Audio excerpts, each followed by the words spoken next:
Today's Pokemon is Tauros, a strong and heavy-hitting Generation 1 Pokemon and also the male counterpart of Miltank. Miltank's already got her time, so we will find out today which of the two of them is quicker. Tauros, just like Miltank, is a normal type Pokemon. That means he has just the one weakness, a 2x weakness to fighting, but to counterbalance that, he does also have an immunity to ghost type moves. And Tauros is much more offensively minded than Miltank, which means we're going to get access to some very heavy hitting normal type moves in this run. And just before we get into this challenge run, I want to say thank you all so much for the support you showed to Tyranitar. Just the Battles generally isn't as well received as my other videos, but this one did really well and it's all thanks to you. And if you'd like to continue supporting, please do like, comment and subscribe on this video as it really does help. So let's now take a look at Tauros' stats.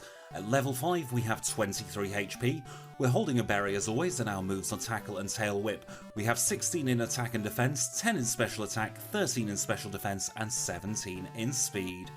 And with all that we can bring the graphics on and the challenge can begin. Now to make this direct battle between Tauros and Miltank as fair as possible, we're using the exact same DD spread as the Miltank run, and just for posterity we're keeping the same trainer ID number as well. So, who will come out on top as the better bovine Pokemon? Will Miltank's wider learn set make up for her lower attack stat, or will Tauros be able to brute force his way to victory?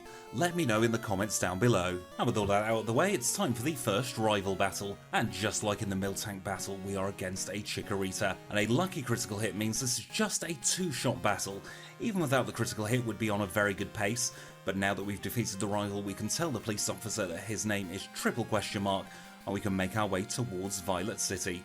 Just before we enter Violet City, I do want to show you a battle with the legend himself, youngster Joey.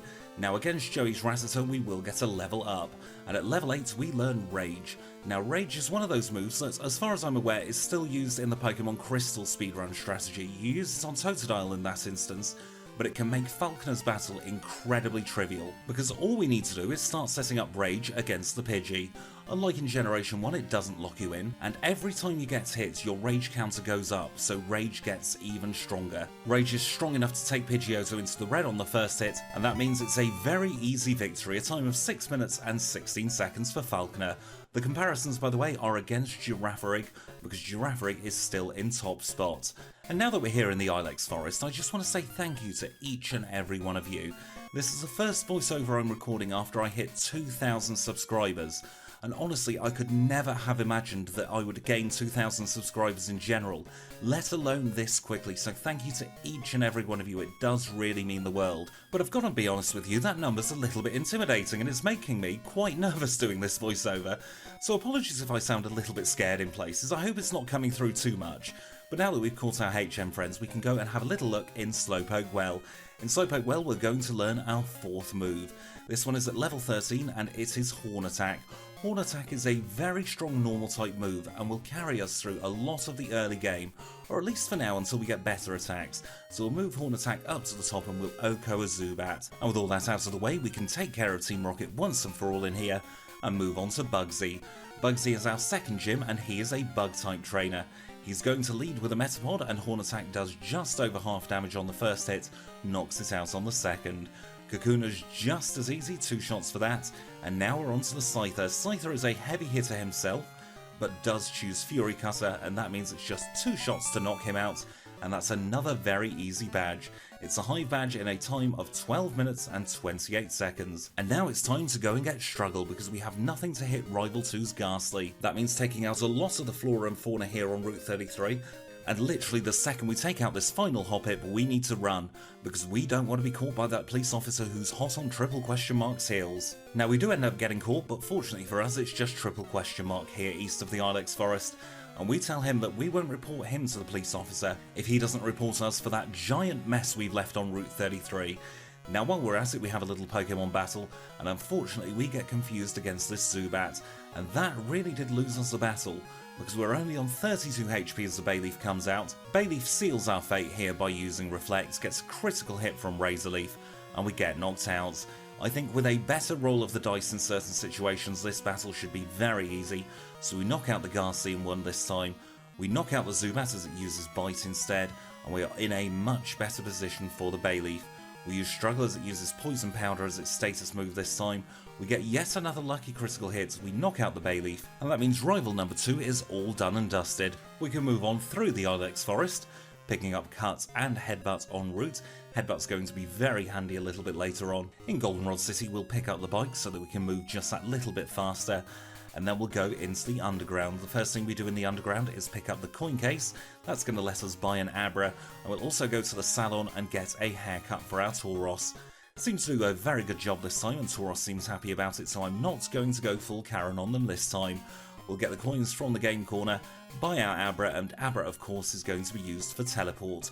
Teleport, even though it's a single move, is a very handy move. It's budget Fly until we get Kenya here, but we're not going to be able to use Fly on Kenya until we get Chuck's badge. In the National Park, we'll pick up TM28, which is the Dig TM. That's going to be taught to Paris, and talking of TMs, we'll now teach Headbutt in place of Tackle. And we're going to try it out here at Whitney. Whitney is a normal type trainer just like ourselves, and she leads with Clefairy. Clefairy is trivially easy because we get a critical hit, and now we're against Miltank. Miltank is our Pokemon to beat this challenge run because we have the direct comparison, and Tauros makes very light work of her. Just 3 hits to knock out Whitney's Miltank, and that gives us a plain badge in a time of 25 minutes and 59 seconds. We'll chat to the Flower Shop sister to get the squirt bottle, and that means we can move over into Ecruteak City. The first thing we'll do is we'll get HMO3, that is Surf, that will be taught to our Psyduck, and now we'll make a quick detour to the Lake of Rage. We'll pick up the rare candy, and then we'll go and get Hidden Power. Hidden Power is of course a ground type move for us, just like it was in the Miltank run, and that's going to come in very handy because we're now against Rival 3. And just like Rival 2, he will lead with a Ghost type, but this time we have Hidden Power. Hidden Power takes care of Haunter in 1 hit, it does the same on the Magnemite, and we can now move on to Zubat. Zubat gets a headbutt to the chops and goes down, and here comes Bayleaf. Bayleaf is a little bulkier but flinches, and we knock it out and grow to level 25 in the process. That's Rival 3 all done and dusted. Let's move on to Morty's gym. Morty of course is a ghost type leader, and he will lead with a Ghastly. Ghastly is a very fast Pokemon, as is all of the Ghastly line, however we have 110 base speed, so we'll use Hidden Power to outspeed the Ghastly, and we can move on to the Haunter. Haunter is just as easy with a single Hidden Power to knock it out. That means no curse for us as we go on to the Gengar. We don't quite knock out the Gengar, but Gengar's Hypnosis misses, thank goodness. That just means 1 final Haunter. We knock out Haunter and we get the Fog Badge in a time of 32 minutes and 16 seconds. We've got to go west, where I've heard Life is Peaceful there, to pick up Strength from the cafe in Olivine City.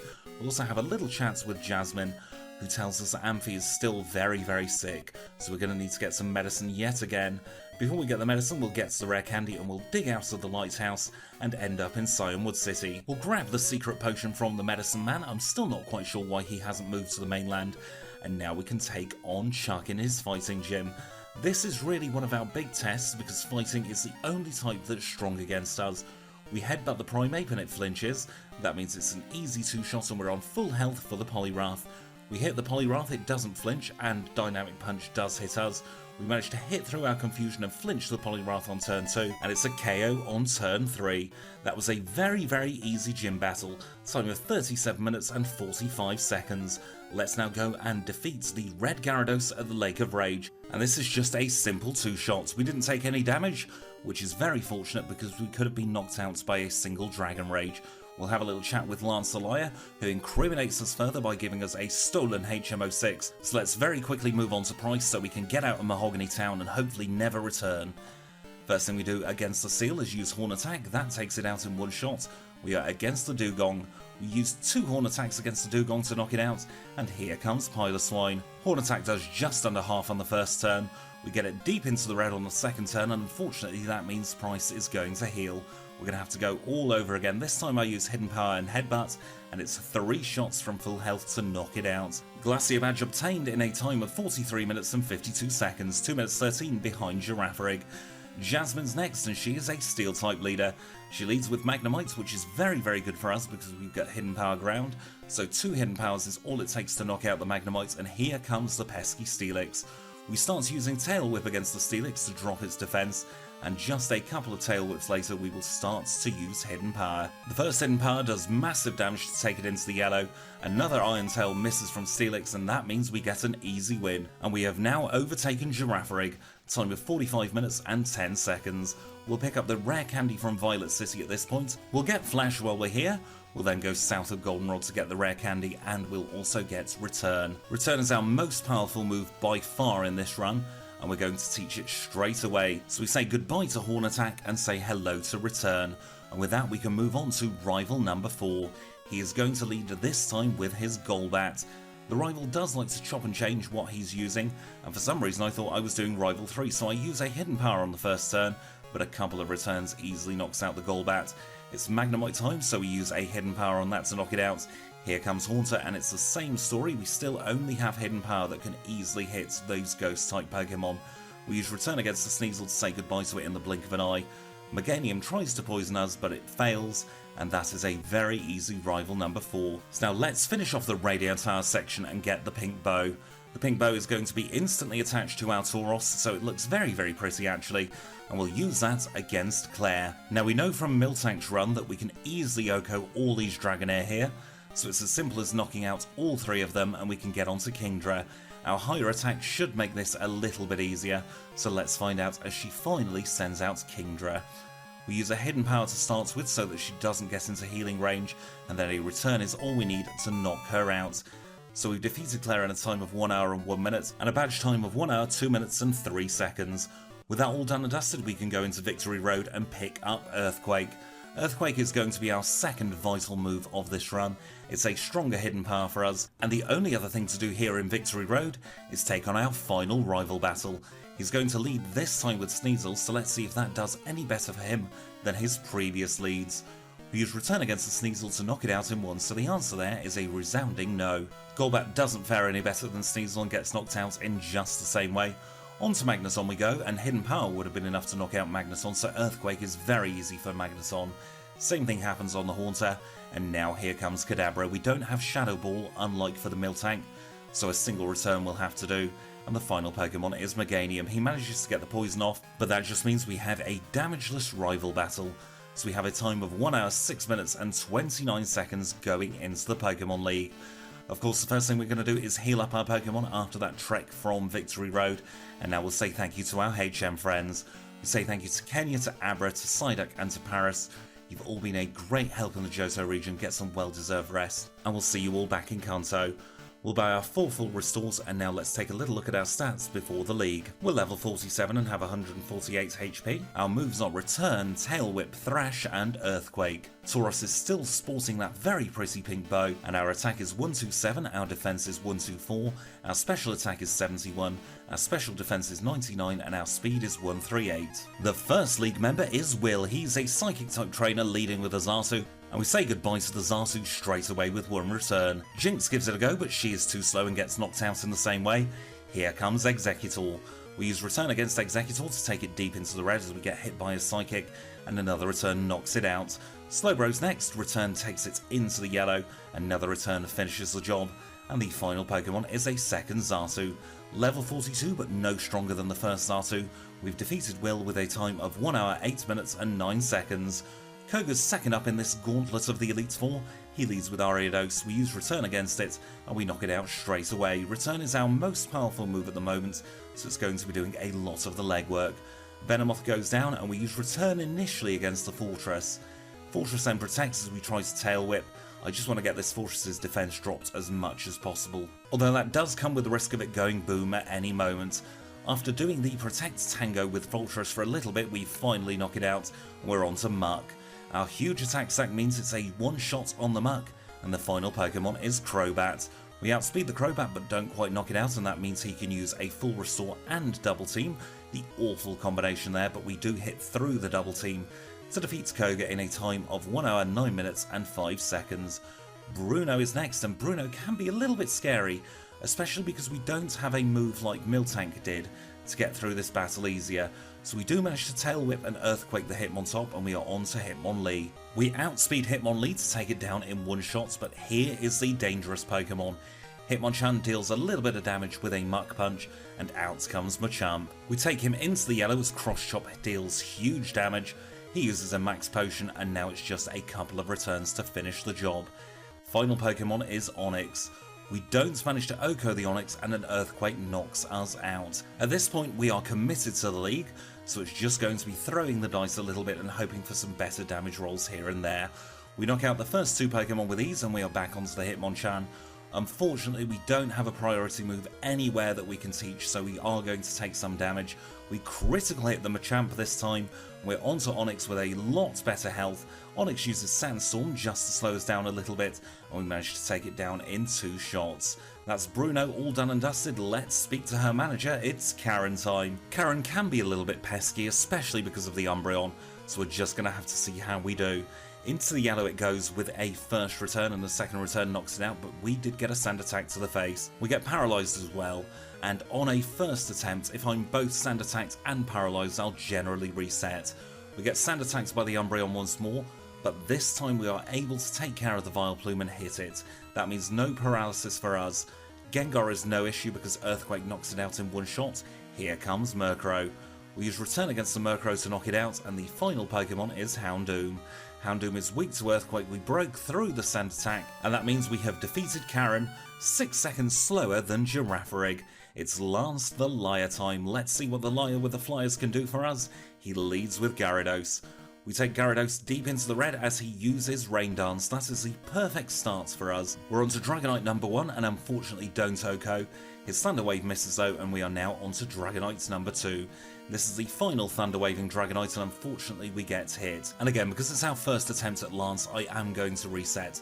Paralysis can really slow down a run, so oftentimes it's actually quicker to take the reset than try to brute force your way through the battle, especially when you remember that you have a Paralyzed Cure Berry in your bag.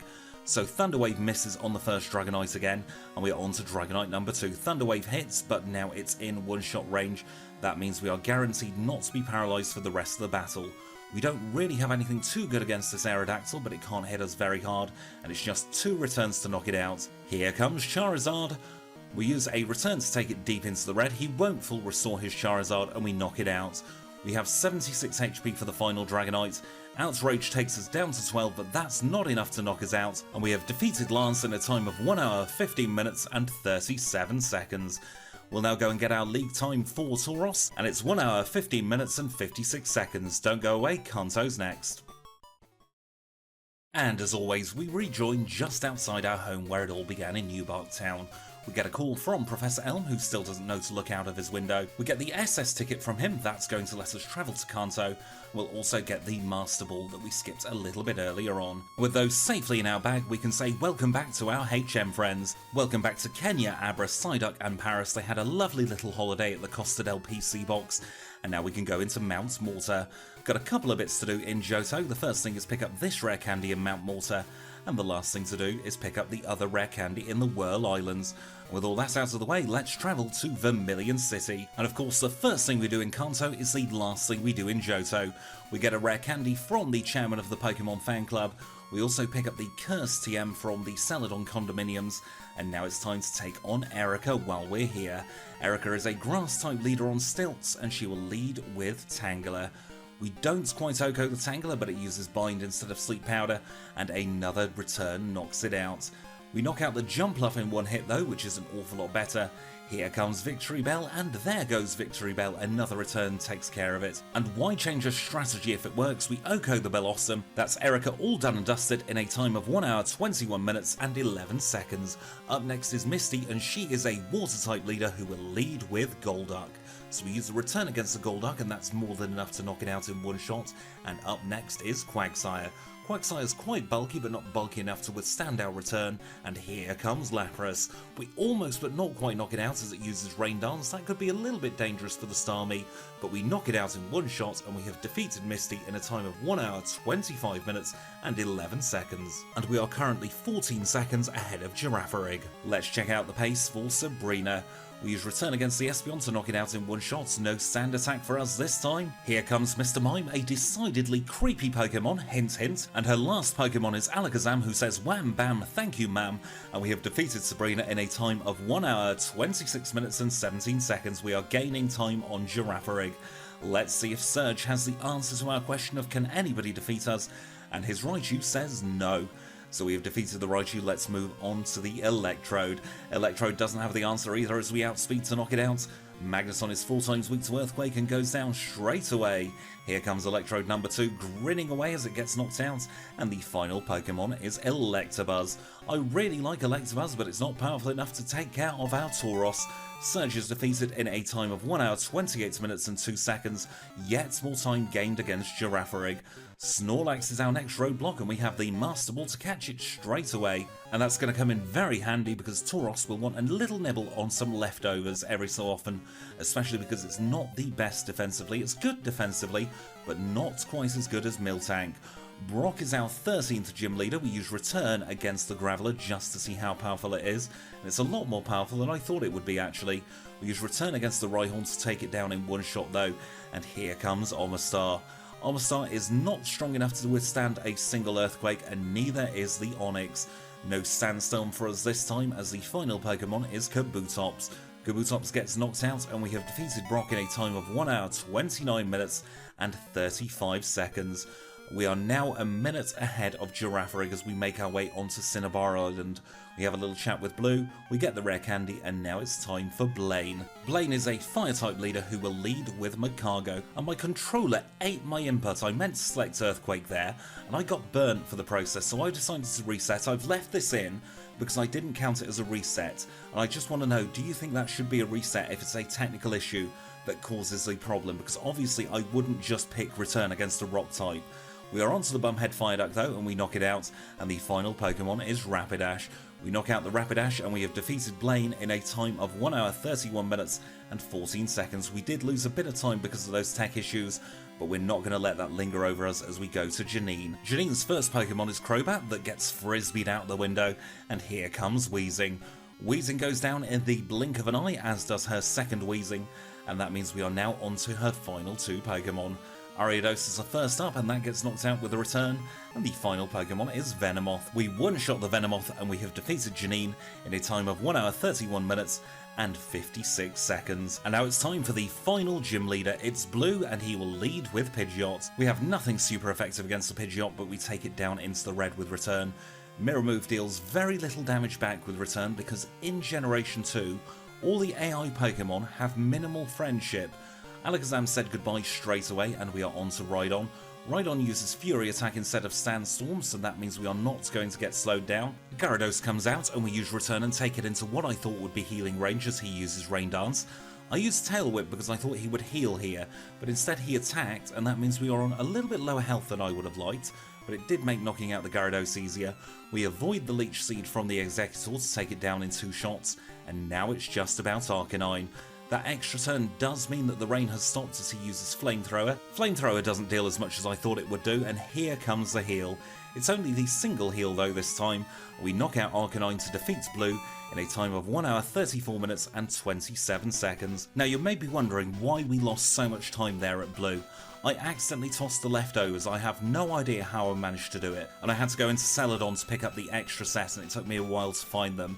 And with the mess up on Blaine, I thought I couldn't really fairly pause the timer and have 2 errors like that in quick succession. But with all that out of the way, it is time for our final challenge. It's red, and as always we'll try with our current learn set at our current level. We OHKO the Pikachu and outspeed. That is a very, very good sign, but Espeon can be a little bit trickier. It's a 2-shot on the Espeon, but we take a lot of damage from Psychic. We knock it out though, and we are on to Snorlax. We use Tail Whip against the Snorlax a few times to try and lower its defense as much as possible, but we get paralyzed from a Body Slam. Let's now grow up a few levels. Let's try again at level 62. He leads with Pikachu that we know is a formality at this point. Return is enough to knock it out, and back onto Espeon we go. And honestly, those 3 levels didn't make much of a difference at all. We get hit very, very hard by a Psychic, and it's a 2-shot to knock it out. We use Tail Whip against the Snorlax, and this time it uses Body Slam straight away. We're in a very, very bad position as we use Return and we get knocked out. Let's go up again, this time to level 65. Let's see if we do any better at this point in the game. We use Return against the Pikachu and we knock it out in one. That is a very, very mere formality at this point. Espeon is still a 2-shot, but we take it into the red. We are just about in the green after Psychic. This is looking a little bit better. Not by much, but every little helps. Unfortunately for us, Snorlax uses Body Slam on turn 1 instead of Amnesia, and that drops our health enough to get knocked out in 2 shots. So let's finish off our rare candies by growing to a very nice level indeed of 69, and we'll try once more. Pikachu, of course, is a formality as we knock it out in one single return, and Espeon is next. We still aren't powerful enough to OHKO it, but it uses Reflect this time, and we are on to Snorlax with full health. We use a Tail Whip as it uses Amnesia. It can use Amnesia as much as it likes, but we do get paralysed. It's at this point I decide to change tack and go into Slowpoke Well, where we pick up the King's Rock. We are a very fast Pokemon, and this could be the ticket we need to get out of Red Purgatory. So I very gingerly cycle back to Red, and then we will put on the King's Rock. And now let's try again, see if this makes any difference whatsoever. We aren't going to be restoring our HP, but we could get the flinch. So Pikachu goes down as he always does, and onto Espeon we go. We use Return to take it into the red as it hits us with Psychic. This isn't a great start because we're only on 99 HP. We'll try against the Snorlax. We don't flinch it this time, but it uses Amnesia, so that is irrelevant. Body Slam hits us and paralyzes us. Let's try again. Reset number 24 this time. We use Return against the Pikachu to knock it out. Of course we do, because that is what we do every single red fight with Tauros.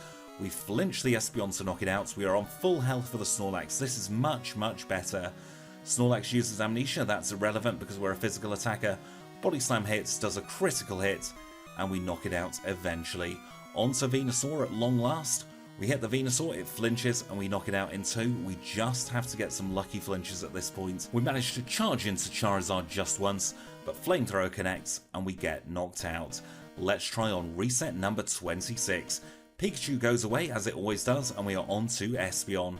Espeon gets hit by Return, and we take it deep into the red and knock it out. Up next is Snorlax. We use Return against Snorlax, and it flinches once. We use it again, and it flinches for a second time. That is an easy 3-shot. Full health for the Venusaur, and Venusaur rarely hits on turn 1. So Venusaur goes down, we are on full health for the Charizard. Charizard uses Flamethrower, takes us under half health, but we knock it out in 2 shots. The final Pokemon is Blastoise. Blastoise uses Surf, takes us down to 2 HP, but it doesn't matter, that's all we need to get the win off Red, and we have defeated him in a time of 1 hour, 47 minutes, and 48 seconds. That was so close at the end, but I think the King's Rock was the way to go, and all that means that Tauros is in 7th place. It's in 6th place if you want to take off the time for the Leftovers debacle, but Miltank well and truly won by around about 8 minutes. And on the other end of the leaderboard, Houndoom is now in 11th place on the second page, and poor Magcargo is down to 21st, starting this second row. And with that, we are done for another challenge run. So I'm going to say thank you all so much for watching. If you've enjoyed the video, please do leave it a like. If you've got anything at all to say, leave it in the comments below. I now have a Patreon at patreon.com/trainersquidgy. And if you've enjoyed yourself, please do consider subscribing. Until next time though, I'll say thank you for watching, and I'll see you all very soon.